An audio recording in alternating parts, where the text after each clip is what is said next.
चाचा चौधरी और राका का तूफान। शहर के बाहर पत्थर तोड़ने का काम चल रहा था। सतिया, जल्दी हाथ चला। शाम होने तक अगर यह चट्टान नहीं टूटी तो ठेकेदार पैसे नहीं देगा। यीशु, बचो।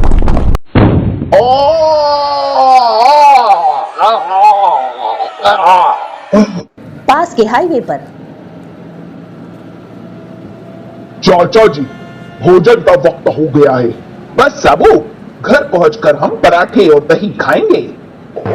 बचाओ, बचाओ। किसकी पुकार? साबू, आओ। बचाओ, बचाओ। उसे बचाना है। धीरज रखो, तुम्हें कुछ नहीं होगा। साबू अपनी मांसपेशियों की ताकत जुटाता है। दोस्त, जाओ। आपने मेरी जान बचाई। मैं हमेशा एहसानमंद रहूंगा। अपनी खरोचों पर हल्दी लगाओ और गर्म दूध पियो। चाचा जी, मुझे अपने घर से धुआं उठता दिखाई दे रहा है। इसका मतलब तुम्हारी चाची तंदूर में खाना पका रही है। कुछ दूर पर शहर के संकरे बाजार में एक कार आकर पुराने मकान के आगे खड़ी हुई।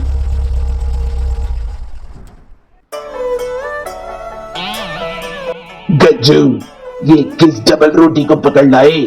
धमाका सिंह, ये जापान के ऑटो बुका है। तुमने चाचा चौधरी को जमीन चटाने के लिए मदद मांगी थी ना? ऑटो बुका उपयुक्त आदमी है। जब राका जैसे डाकू चाचा चौधरी के सामने न टिक सका तो ये जापानी कद्दू उसका क्या बिगाड़ सकेगा? वह घंटी क्यों बजा रहा है? ऑटो बुका बोलते नहीं, वह घंटी बजाकर विचारों का आदान प्रदान करते हैं। घंटी बजाकर उन्होंने पूछा, राका क्या बला है?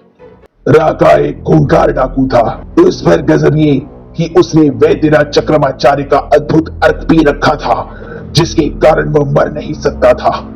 राका जिधर जिधर जाता वहां त्राही त्राही मच जाती। लोग दहशत से इधर उधर भागते। चाचा चौधरी और साबू ने निर्दयी डाकू को ललकारा और लड़ाई हुई। जापानी मेहमान पूछ रहे हैं, लड़ाई का परिणाम क्या रहा? साबू राका को जान से मार तो नहीं सकता था, लेकिन उसने उसे आसमान के बवंडर में फेंक दिया।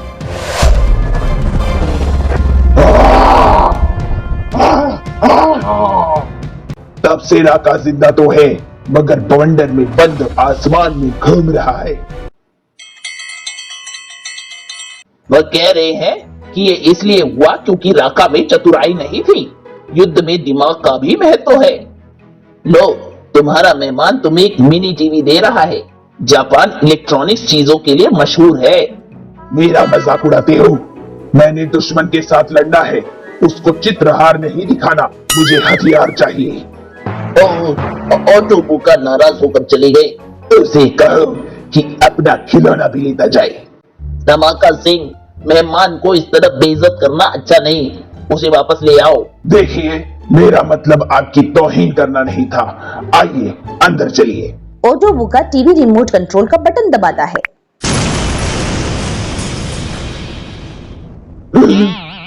देखा, जापान की इलेक्ट्रॉनिक्स इंडस्ट्री का कमाल। वह टीवी दरअसल एक पावरफुल बम था। मुझे माफ कर दीजिए, मैंने आपकी क्षमता पर शक किया। मुझे ऐसे ही हथियार की जरूरत थी। वह एक दूसरा मिनी टीवी तुम्हें दे रहे हैं। जाकर इसे चाचा चौधरी को बतौर तोहफा दे दो। सचमुच ऑटो बुका की बुद्धि को दाद देनी चाहिए। उम्मीद है चाचा चौधरी घर पर ही मिलेगा।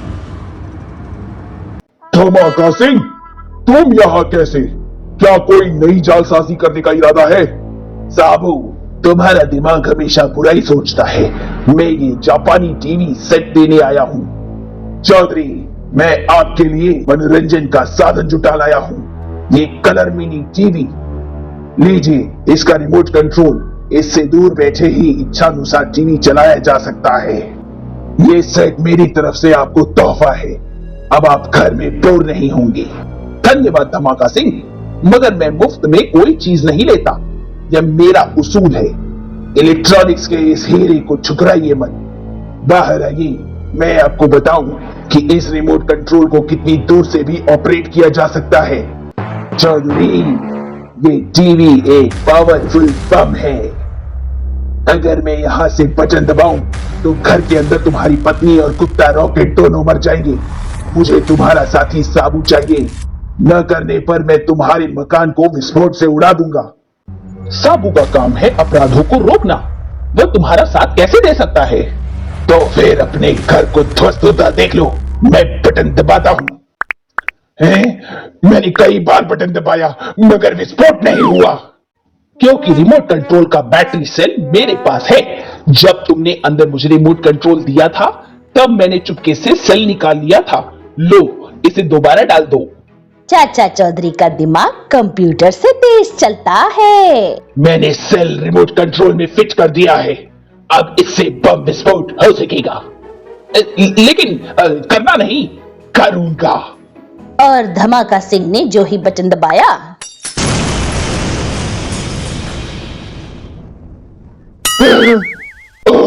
मेरी कार। मैंने कहा था ना कि मैं मुफ्त में कोई वस्तु नहीं लेता। मेरी पत्नी ने घर के पिछले दरवाजे से निकलकर चुपचाप मिनी टीवी तुम्हारी कार में रख दिया था।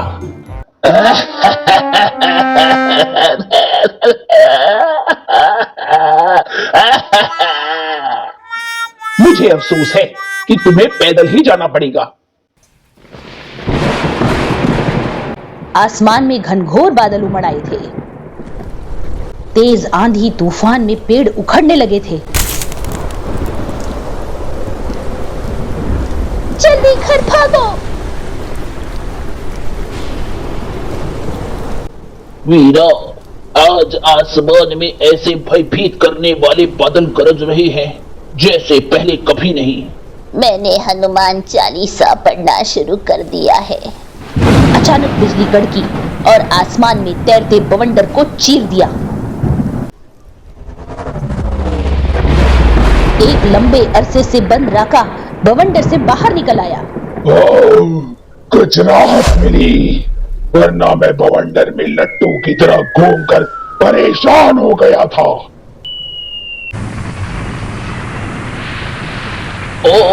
ये क्या? भागो। मुझे भूख लगी है, यहाँ दाल और रोटियां रखी हैं। रोटियां बासी और दाल बेस्वाद। अगर मैं कई दिनों से भूखा न होता तो इन्हें कीचड़ में फेंक देता।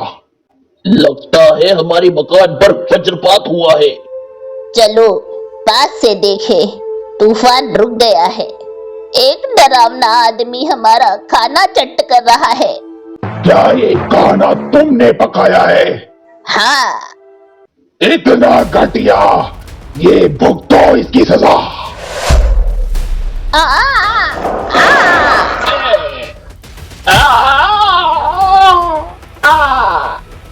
दुनिया वालों, होशियार, राका आ गया है। लाल कश्मीरी सेब। सूखी रोटी खाने से स्वाद बिगड़ गया था, इन सेबों से जायका अच्छा होगा।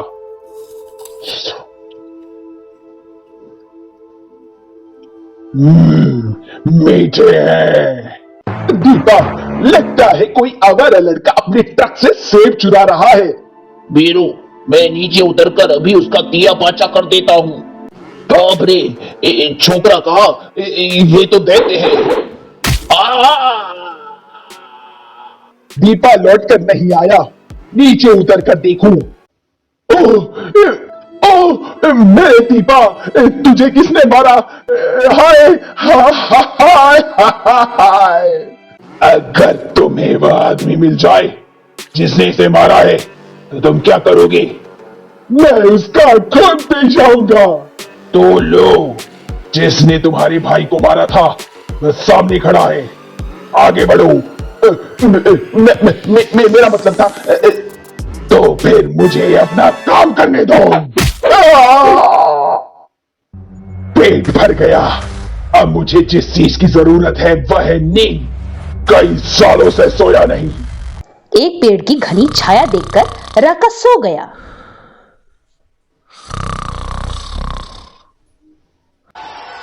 पास ही मैदान में क्रिकेट मैच जारी था।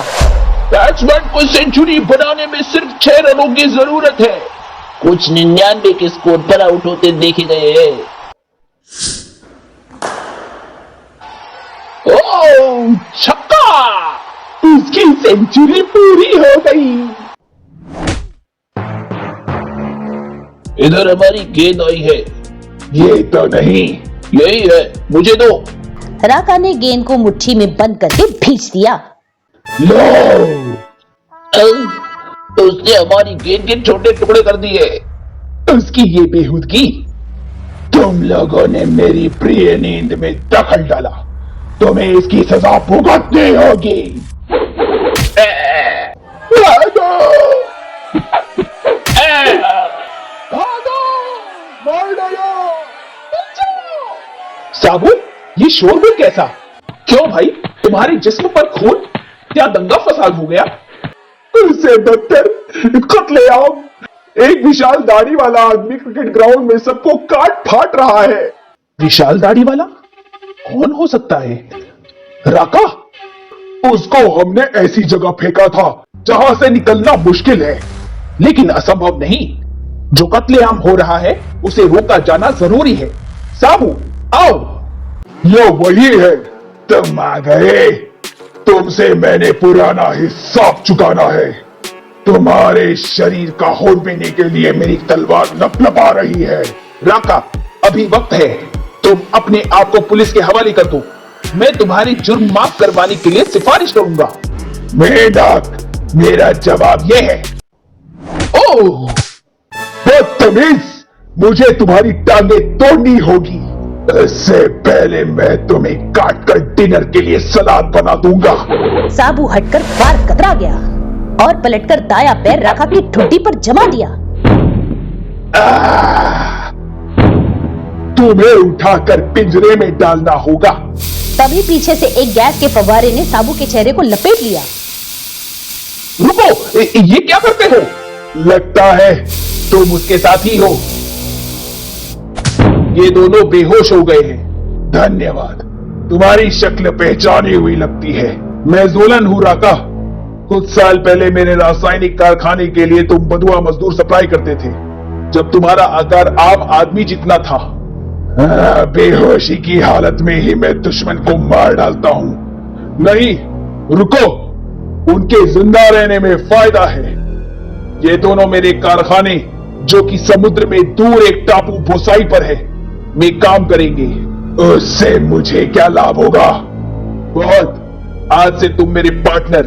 मेरे कारखाने में बेहोश करने वाली गैस बड़े पैमाने पर बनाई जा रही है।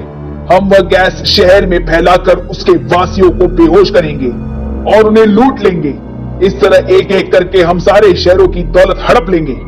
जोलन, मुझे तुम्हारा प्लान अच्छा लगा, लेकिन शहर की पुलिस के बारे में तुम्हें क्या कहना है? हमारी गैस के असर से वह भी बेहोश होंगे। अब इन्हें जल्दी ट्रक में डालो। जोलन का ट्रक समुद्र तट की ओर चल दिया। अगर हमारी योजना कामयाब रही तो थोड़े ही दिनों में हम दुनिया के सबसे ज्यादा अमीर व्यक्ति होंगे। इसमें कोई शक नहीं। दौलत के बाद हम विश्व की सरकारें हथियाएंगे।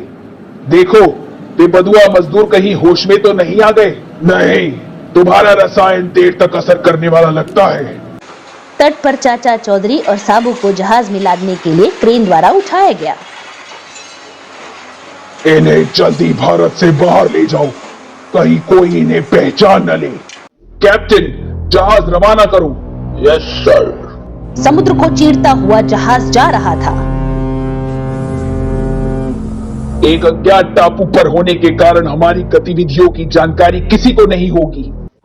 वह देखो, बोसाई द्वीप काफी हरा भरा है। जोलन, चाचा चौधरी और साबू को जब होश आया तो उन्होंने अपने आप को जंजीरों में बंधा पाया।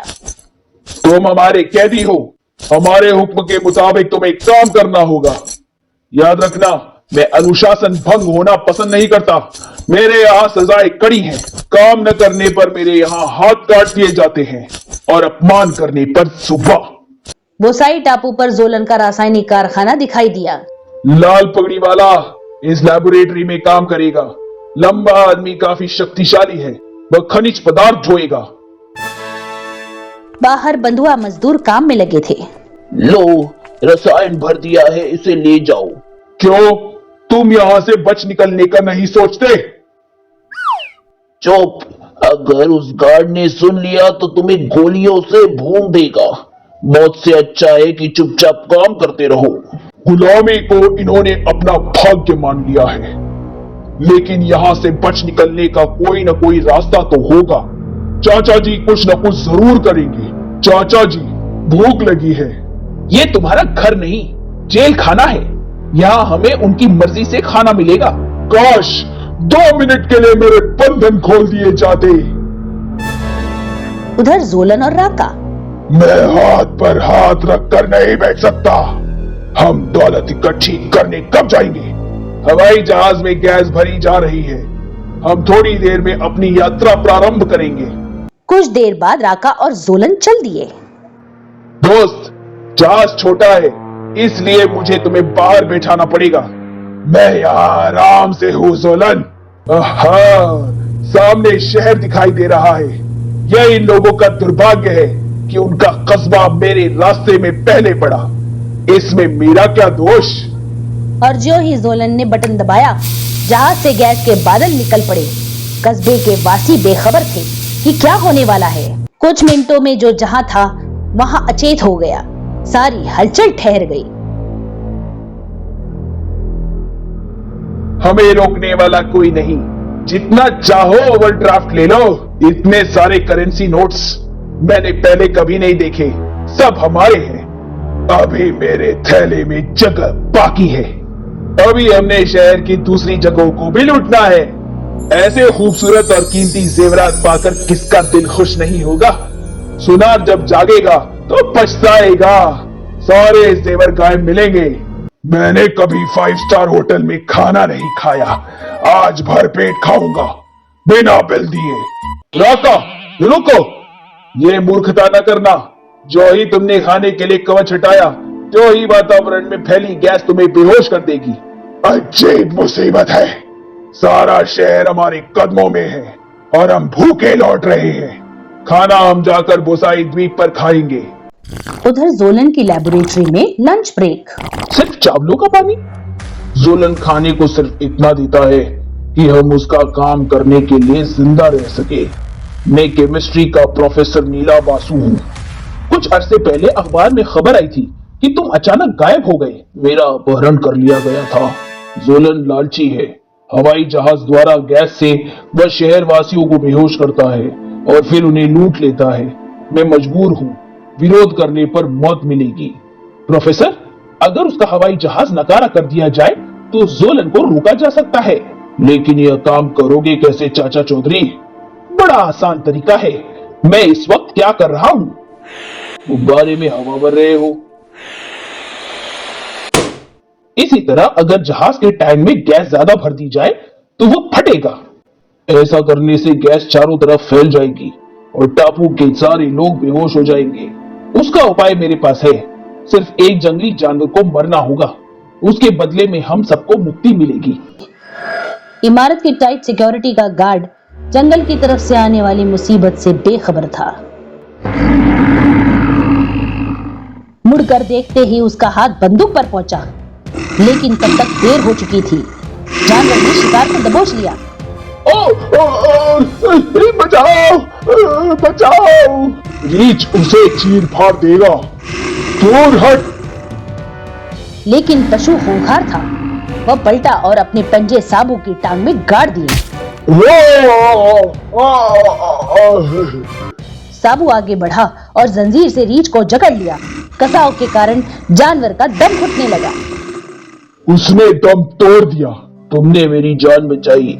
मैं तुम्हारे एहसान का बदला कैसे चुकाऊं? अगर तुम सचमुच हमारे लिए कुछ करना चाहते हो तो 2 दिन बाद तुम बीमार पड़ जाना और ड्यूटी पर मत आना। ऐसा ही होगा। साबू, रीछ को बाहर झाड़ी के पीछे डाल दो। मरे हुए जानवर को छोड़कर वह वापस चला आया। तीसरे दिन बड़ी बदबू फैली हुई है। श्रीमान, ये किसी मरे हुए जानवर के शरीर से आ रही है। इसी कारण सारे मजदूरों ने नाकों पर पट्टियां बांध ली है। हमने बड़े शहर को लूटने जाना है। गैस डालने वाला गार्ड कहाँ है? तो बीमार है। गैस मैं डाल दूंगा। आप हवाई जहाज में बैठिए। चाचा चौधरी बेहोशी लाने वाली गैस को भरने चल दिए। पाइप टैंक में डाल दिया है। अब हमें उड़ना है, लेकिन आज आपने घनी आबादी वाले शहर को लूटना है। ज्यादा गैस की जरूरत होगी। तुम ठीक कहते हो, और भरो।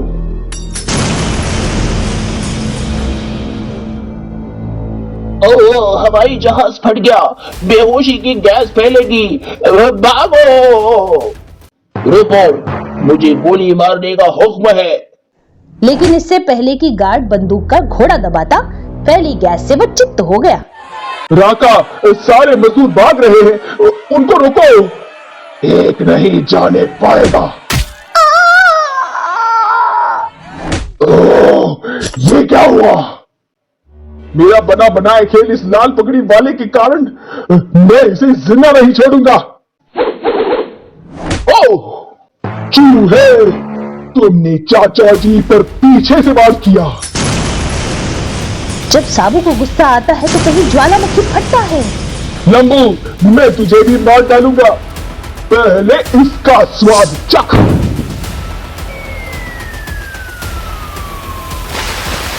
जोलन समुद्र में जा गिरा।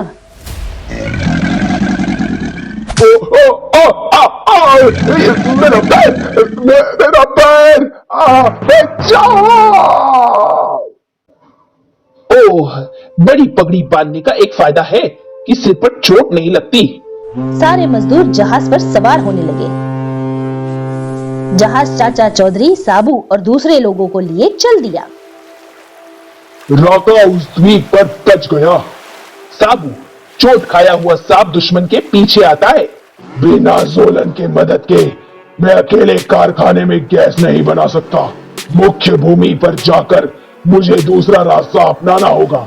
फिर चाचा चौधरी और साबू से बदला भी लेना है। खूंखार डाकू ये सोचकर समुद्र में कूद गया। हम सुरक्षित भारत पहुंच गए। सारे लोगों से विश्राम करने को कहा जाए। प्रोफेसर नीला बासु, विश्राम की घड़ी अभी नहीं आई। राका हमारी खोज में आता होगा। उसके लिए यूं रचना होगा। साबू, तुम एक खाई खोदो, फिर सारे मजदूर उसमें कोयला डालेंगे। एक लंबी खाई खोदनी है, समय कम है, जल्दी हाथ चलाना चाहिए। ये लाल पगड़ी वाला भी अजीब आदमी है। लोग जमीन से कोयला निकालते हैं, वह इसे जमीन में डलवा रहा है। फिर भी उसी के कारण हम वीरान टापू से बचकर आ सके। खाई में कोयला सुलग गया। क्या कुछ पकाने का इरादा है? ऐसा ही समझो। खाई के चारों तरफ मेड़ लगाई जाए। समुद्र में एक स्टीमर। पालन, इस बार काफी मछलियां जाल में फंसी। मार्केट में अच्छे दाम मिलेंगे। हम नए कपड़े और खाने का सामान खरीदेंगे। ओह, पानी के अंदर से अचानक एक कौन निकल आया? समुद्री दानव। दानव अब तुम्हें समुद्र में ढकेलता है।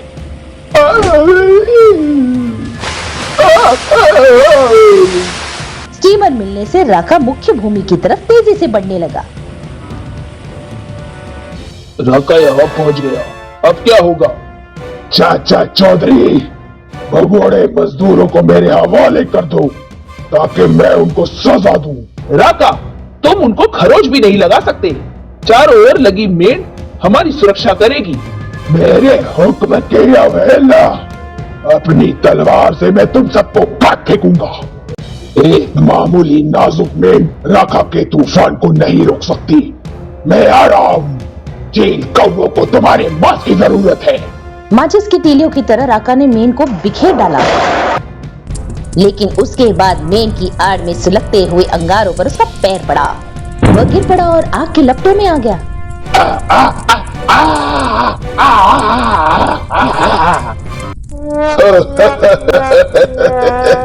उसकी चमड़ी, बाल और कपड़े जल गए, लेकिन वह मर नहीं सकता क्योंकि उसने वैद्यराज चक्रमाचार्य की अद्भुत दवाई पी रखी है, जिसे तोप और तलवार नहीं मार सकती। वह शर्म से मरता है। वह काफी दिनों तक किसी के सामने नहीं आएगा। बिना कपड़ों के उसे कोई देख न ले, इसलिए राका जाकर घने जंगल में छुप गया। सारा बदन दर्द कर रहा है, लेकिन रात होने तक मुझे यहाँ रहना चाहिए। क्लिनिक से घर लौटने में तुमने देर कर दी। खाना ठंडा हो गया। आज मरीज ज्यादा थे। बस 24 घंटे तुम्हें दवाई और बीमारी ही सूझती है। रोगियों की दुख दूर करने के लिए ही मैंने डॉक्टर का पेशा अपनाया। कौन है? कोई इलाज करने के लिए आया होगा। खाना भी नहीं खाने देते। दरवाजा मैं खोलता हूँ। डॉक्टर, अगर जिंदा रहना चाहता हो तो मेरे जख्मों पर मरहम लगाओ। अगर तुम मुझे मार दोगे तो बिना इलाज के रह जाओगे। मैं तुम्हें मरहम लगाऊंगा क्योंकि यह एक डॉक्टर का फर्ज है। इलाज कराना चाहते हो और धौंस देते हो। आकर इधर बैठो। तुम्हारा शरीर 90% जल गया है। मुझे हैरानी है कि तुम अभी तक जिंदा हो, क्योंकि मौत मुझे जीत नहीं सकती। मेरे जले हुए जख्म ऐसे दर्द कर रहे हैं जैसे एक साथ दर्जनों तलवारें मेरे शरीर में चुरा दी गई हो। मैं तुम्हें सोने की दवाई दूंगा। जब तक तुम्हारे जख्म नहीं भर जाते तुम यहाँ रह सकते हो। कुछ दिनों बाद तुम्हारे बाल बढ़ गए हैं। नाई को बुलाता हूँ। नहीं, मैं शेव नहीं बनाता। कुछ और दिन बाद अब मैं बिल्कुल ठीक हो गया हूँ। कहाँ चल दिए? कत्ल और लूटपाट करने। रुको, तुम्हें ऐसे कामों से बाज आना चाहिए। डॉक्टर, अगर तुमने मेरा इलाज न किया होता तो ऐसा बोलने पर मैं तुम्हें कत्ल कर देता। जाओ, कुछ दिन और जी लो। शहर के एक हिस्से में डाकू बॉब। ओह, पुलिस मेरे पीछे लगी है। मुझे कार की स्पीड बढ़ानी चाहिए। वो हमेशा पुलिस को चकमा दे जाता है। इस बार मैं बॉब को हाथ से जाने नहीं देना चाहता। सत्यानाश, आगे रास्ता बंद है। सर, आज हमारे हाथ एक बहुत बड़ा अपराधी लगा है। सबको तरक्की मिलेगी। चलो, इसके खिलाफ 2 दर्जन अपहरण और कत्ल के मामले हैं। तभी अचानक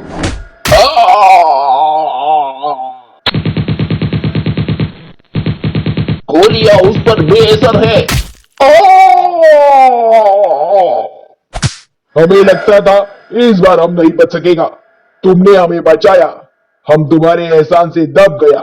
मैंने इन्हें इसलिए मारा कि पुलिस से मुझे नफरत है। पुलिस हमारा भी दुश्मन। क्यों नहीं हम दोनों मिलकर काम करता?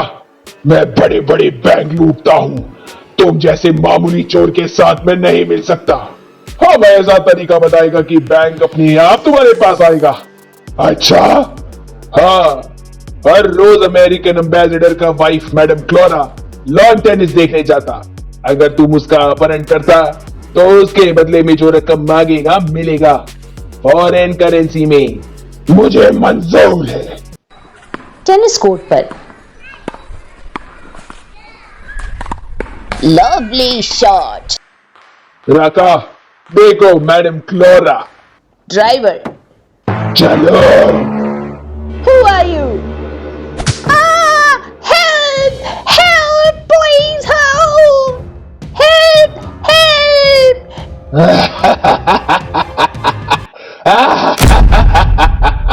दूसरे दिन पुलिस हेडक्वार्टर्स में डाकू राका ने ये चिट्ठी भेजी है। 2 दिन में $40 लाख मांगे हैं, नहीं तो वो एम्बेसडर की पत्नी को मार देगा। जहां वो छुपा है उस इमारत को घेर लेना चाहिए। अखबारों ने उसे प्रथम पृष्ठ पर छापा। एम्बेसडर की पत्नी का अपहरण। 2 दिन में $40 लाख मांगे। सेंट्रल कैबिनेट ने आपातकालीन मीटिंग बुलाई। दूसरे देश के राजदूत और उसके परिवार की सुरक्षा का दायित्व हमारे ऊपर है। अगर मैडम क्लोरा को कुछ हो गया तो विश्व में हमारी प्रतिष्ठा को धक्का लगेगा। मैं समझता हूँ कि इस समस्या को सिर्फ एक आदमी सुलझा सकता है, चाचा चौधरी। ये काम उसे सौंप देना चाहिए। जो जो अंतिम घड़ी करीब आ रही थी, अमेरिका के राजदूत की धड़कन बढ़ती जाती थी। Let me go! बॉब, ये क्या बोलती है? मुझे जाने दो। तुम्हारी रिहाई रकम आने पर होगी।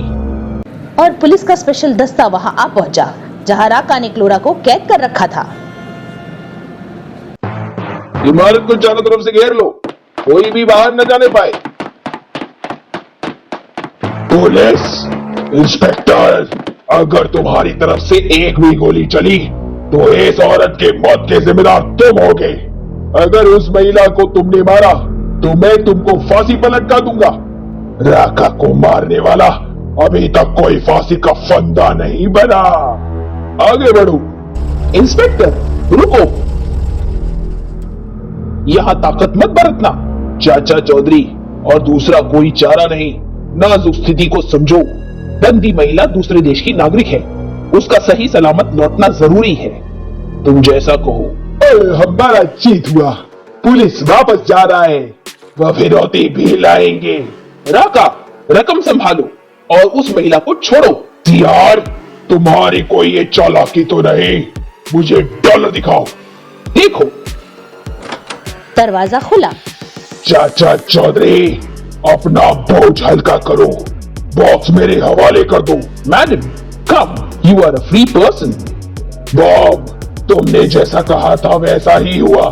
बैंक हमारे पास खुद चल कर आ गया। 40 लाख डॉलरों से भरा बॉक्स।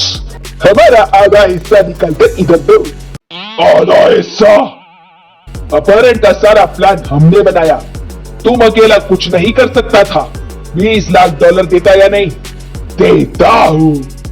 ये लो।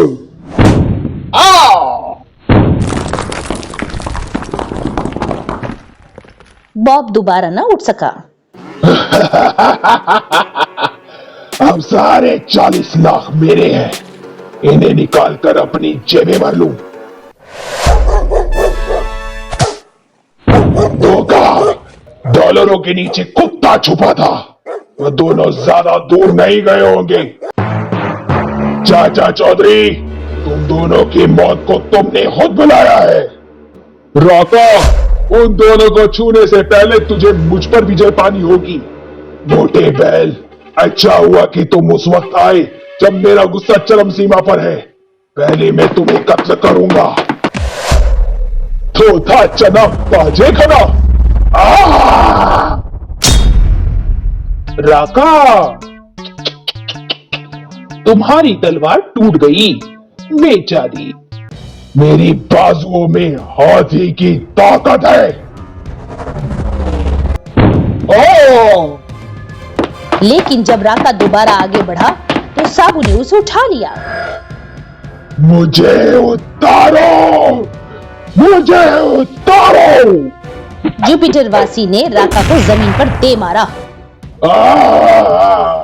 मेरी हड्डियां कड़क गई। साबू, इसे रस्से से बांध दो। क्या कर रहे हो? मुझे छोड़ो। मुझे छोड़ो। चाचा चौधरी भागकर हाईवे पर गए। चाचा जी, किसका इंतजार है? गजबान, कुछ माल बंदरगाह पहुंचाना है। बाप रे, ये माल लादना है। मैं समझा था कुछ एक्सपोर्ट का माल है। इसे भी विदेश जाना है। Madam, you can take the car and go home. Thank you Chacha Chaudhary. Truck राका को लादकर बंदरगाह की तरफ रवाना हो गया। साबू, ये जहाज सरकार ने हमारी यात्रा के लिए दिया है, उस पर राका को डाल दो। अगर एक बार मेरे हाथ पैर खुल जाए तो मैं तुम दोनों को समुद्र में फेंक दूंगा। चाचा जी, हम कहाँ जा रहे हैं? राका जहां भी आबादी वाली जगह में रहेगा, वह वहां के लोगों के लिए खतरा बना रहेगा। इसलिए उसे ऐसी जगह ले जाकर छोड़ना है जहां ना आदमी हो न घास। उत्तरी ध्रुव। जहाज कई दिनों तक चलता रहा। एक दिन साबू, राका को उतारो, उत्तरी ध्रुव आ गया। कमबख्तो, मेरे लिए कोई कंबल या रजाई तो छोड़ जाओ। यहाँ तुम पिकनिक पर नहीं आए हो। राका के ऊपर बर्फ गिरती रही और वहां एक बर्फ का टीला बन गया। चाचा चौधरी और साबू को लिए जहाज वापस आ गया। अपने देश लौटना कितना सुखमय लगता है।